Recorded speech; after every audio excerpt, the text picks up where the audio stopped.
what's up? It's your girl Cameron, and you're watching the weekly wrap up. And I'm hot as hell with all this hair. We're gonna proceed. There's a whole lot of stuff that happened this week, so we're gonna get into it. So I really wanted to talk about last week after the Clemson Tigers won. Donald Trump invited them down to the White House with some McDonald's, some Wendy's, Domino's, all of that, a full plethora of food on the china. Put the barbecue sauce, the sweet and sour sauce in the gravy bowl, all of that for the champions. And y'all wonder why the Warriors went to go see Obama and not him recently. I just don't understand the disrespect. They have fast food restaurants on campus. A lot of people got a kick out of it. I still wanted to mention it, even though it didn't happen this week. Okay, in other news, President Trump has finally ended the government shutdown for 3 weeks. That's it. So ain't no telling, are these people gonna be back paid? I heard something about a one paycheck, one pay cycle, them getting back paid that much. But I have a friend who works for TSA, and she said that, you know, they had holiday pay, they had bonuses, all that kind of stuff. Are they gonna get that? We don't know. All I know is he did end the government shutdown for 3 weeks. He came up with some bill, signed a bill, so that the Republicans and the Democrats can talk about this wall and funding this $5 billion wall. There's other things that you can do to make a staple on your presidency, President Trump. It just seems like you want this wall. You know, you had your message behind it. You really want this wall because you want to have something that you can leave down in history, that they put in the books that you did. I get it. Why not build a statue? You already gonna be in the books anyway because of the antics. I'm just confused about the wall.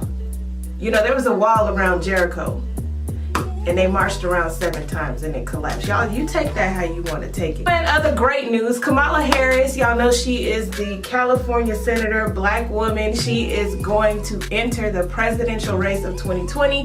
So we're all super excited. Black Girl Magic, let's go. I always get these questions as to why people think we need to have a black president, or why do we need to have a black female president. All black people are not monolithic.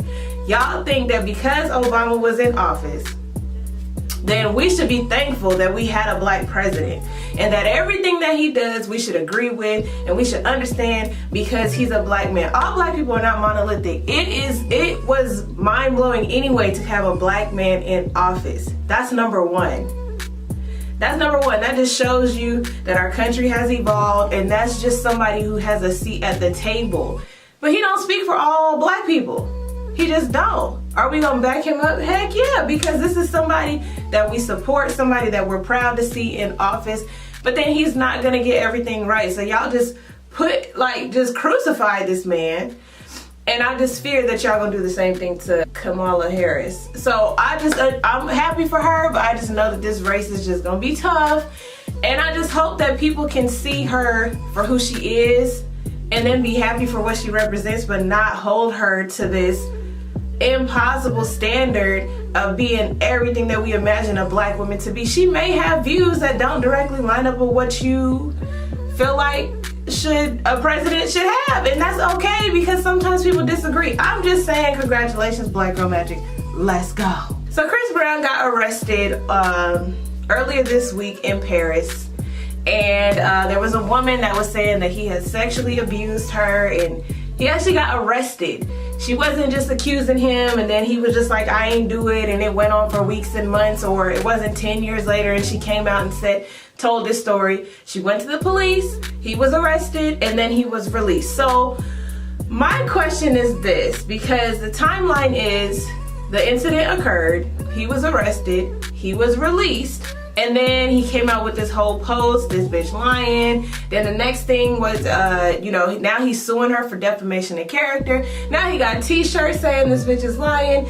And so it brings up a few different conversations. A lot of people felt like, oh, Chris Brown must have done this because of his reputation. This man been famous since he was like 15 or 16 years old. Now he about to be 30. So he grew up in front of everyone. Think about your 20s for a minute. Just think about it. If your 20s was on the screen for everybody to see, it would be a whole lot of judging, a whole lot of people holding you to the same mistakes that you made when you was 21, 19, no room for no type of growth, and that's what's going on now. A lot of people feel like he must have did it because he hit Rihanna, he must have did it because he lashed out at Times Square that time, but I just feel like there is no room. People don't give people time to grow. People don't give people time to say oops or make a mistake. Because you've been famous so long, you've been in front of us growing. My thing is just this. If he did it, that's messed up, and he do need to pay for the consequences for what he did. But then there's also this culture of where women come for these men because they got money, and they feel like, oh, I'm gonna be hurt because I'm a woman saying that a man did something to me. But the culture is shifting. Men are starting to speak up. They're not allowing people to just say anything about them. Men are speaking up about being sexually harassed, Terry Crews.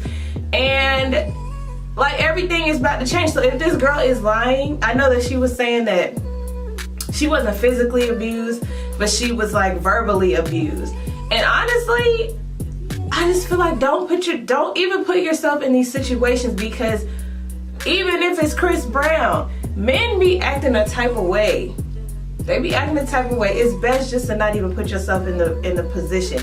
I'm not saying that if he did do it that it was right. I'm not saying that it was her fault. I'm just saying that this is the time now that people are being called out for what you say. So if you say somebody did something, be ready to take accountability for your part in it. And then so that they can take accountability for what they did, because now this man got t-shirts and he is about to sue you. So I don't know what's going on. I just know that our culture needs to learn that people grow, people learn, people evolve. This man has a whole daughter now. Maybe, just maybe, his outlook on life has changed. If it hasn't and he's still trash, forget everything I said.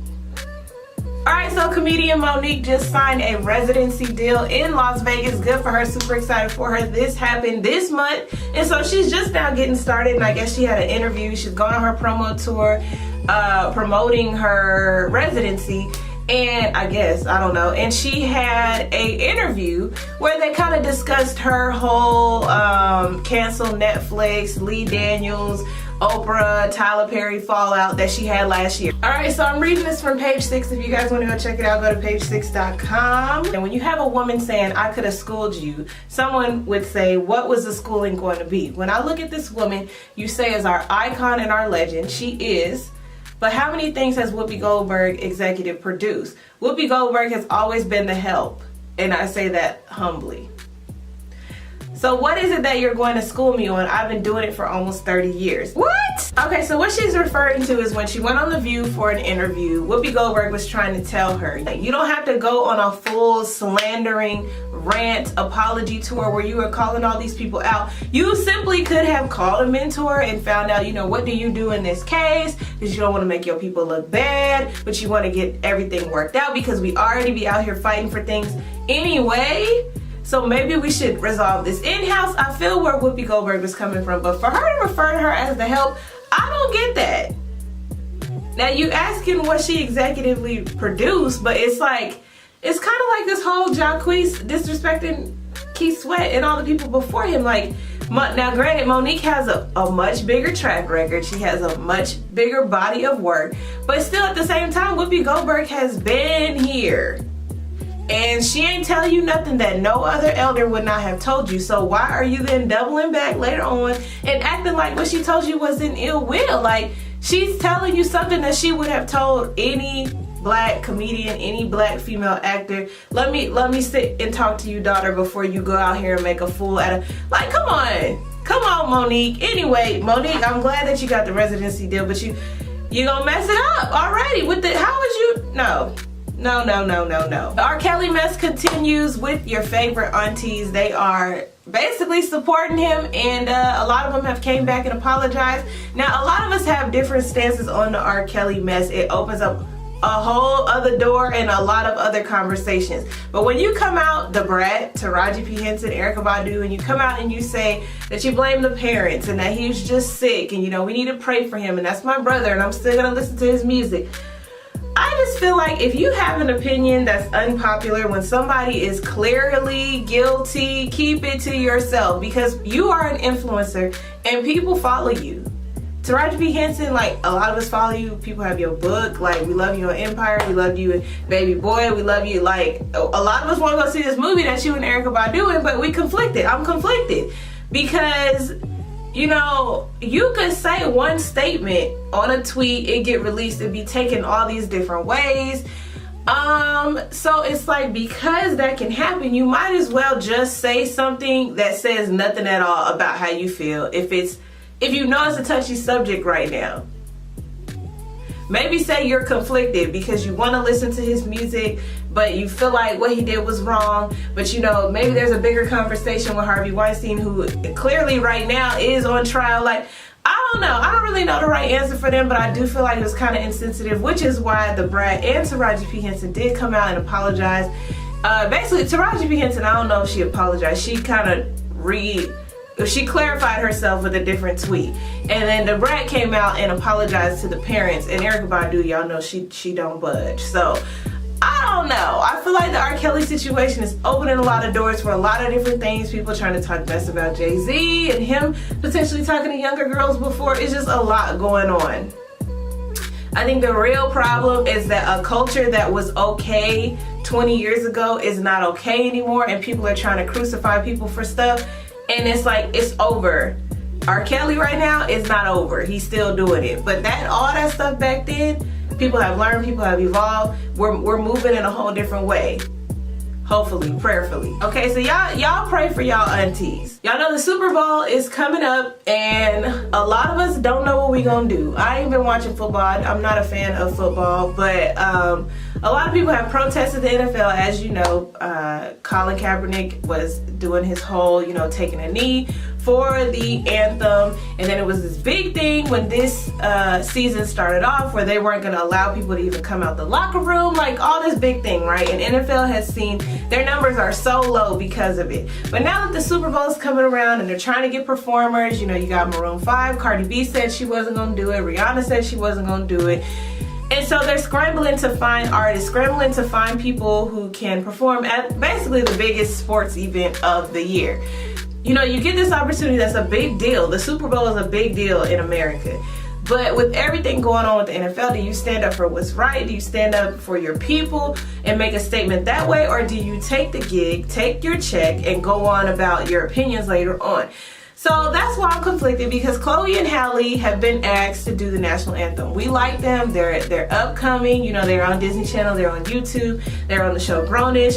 They're signed with Beyonce's label. And so it's like, we're super proud of them. We want them to do good. But it's like, do you knock them for doing this? Just like we knocked Chrisette Michele for doing the inauguration. Did she do the inauguration? She did something with Trump. Do we knock them for doing this, or do we understand that this is a big step for their career? I don't know. I don't have all the answers. That's why I'm on here saying that I'm conflicted, because I honestly feel like I'm going to tune in for this National Anthem and then I'm going to turn it off. And then I might tune in for the halftime show and then I'm going to turn it off. But it just makes me wonder, as a people, where are we supposed to stand? Because everybody's talking about protest. But when you got Gladys Knight and Chloe and Halle doing the music, it's like, where do we stand? Like, what are we doing? What are we doing? I need somebody to let us know our marching orders, because that's a big deal for those two girls. They Grammy nominated now. Like, what are we doing? I just need to know. Travis Scott, on the other hand, told us last week that he talked to Colin Kaepernick and that he said that it was okay that he performs at the Super Bowl. Now, I don't know Travis Scott to be that big. I know that his, what was it, Astrodome or whatever his last album did pretty well. I know that him being with Kylie and them having that beautiful child, that helped him kind of take off. But I don't know him to be that big, so I'm a little confused as to why he was asked to do the Super Bowl. And I really think at this point that they were just scrounging to try to get people, because I don't think Travis Scott is has crossed over to different audiences. I don't think a lot of people know him like that. I think a lot of people know Sicko Mode, but what else? Wendy Williams. Wendy Williams is still not back on her show, and they're saying her return is indefinite. There have been rumors that Kevin Hunter beats her, that he has his mistress pregnant. All of this is alleged. Everything I say on this show is alleged. I don't know what to think. You know, for Wendy Williams to be this radio legend, interview legend, to have these books, have this talk show, to be this pioneer basically for this whole industry. And for her to end like this is just kind of just sad. Like, what is going on with Wendy Williams? For her to be so vocal, for her to be a person who talks about literally every single person out there, it just makes you wonder, like, what is going on, girl? Can we get a tweet? Can we get a something to let us know that you are okay? Her return is indefinite, and she's been having these panels on her shows. Sometimes she has people in there that I like. I like Bevy Smith. I like the Yo guy. Michael Yo? I like certain people that she has on there, but how long are these panels gonna last before they go ahead and call it? I don't even think she's made 10 years. Has it been 9 seasons? I don't know. Y'all, we need to be praying for Wendy Williams. I know a lot of people don't like her. A lot of people feel like she got ill will towards people, but I honestly feel like something is going on. She's not okay, and it's not cool. We have now reached the part of the show, the honorable mentions part of the show, where we just talk about some things that deserve to be mentioned, but I ain't wasting no time doing a full story on it, okay? Beyonce, this is the year of posting full sentence captions. She posted a comparison of her and Blue Ivy, her at 7 and Blue Ivy at 7, saying that they're the spitting image, you know, forming a whole sentence of a caption, and the Beehive went wild. Birdman and Toni Braxton seem to be back together. She was performing, and I'm like, is she still performing? I was shocked that she was still performing, but she brought Birdman out on the stage. They hugged, and then they walked off stage, and it's rumored that the engagement is back on. So I don't know what's going on with them. Hopefully they work it out. Still a weird couple to me. Soulja Boy, I want y'all to know, I was gonna say this last week, he is the GOAT. Okay, he is the one that came up with it all, with the sound and all that. But for him to credit himself to all these different people, I don't know about all that. All these antics trying to fight somebody through through a phone, through a screen, that's what I don't understand. All the antics I could do without. He is good TV. I do enjoy watching. You can't take your eyes off of him. But he gonna need to calm down just a little bit. Drake and Cardi B have signed residency deals in Vegas. Cardi B starts in April. I'm not sure when Drake starts, but we want to say big congratulations to them, because that is a big deal to have a residency in Vegas, and Cardi B ain't even 30 years old yet. Last but not least, I want everybody to watch Amanda Steele's comedy special tonight on HBO called I Be Knowing.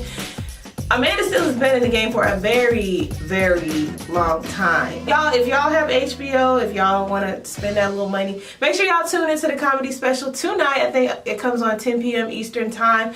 I'm going to be tuned in, and I'm going to be tweeting about it. So anyway, this has been your weekly wrap up for the week. I'm Camray, and this is Camray Music TV. Make sure you guys subscribe down below to my channel, like the video, share the video, and I'll see you guys next time.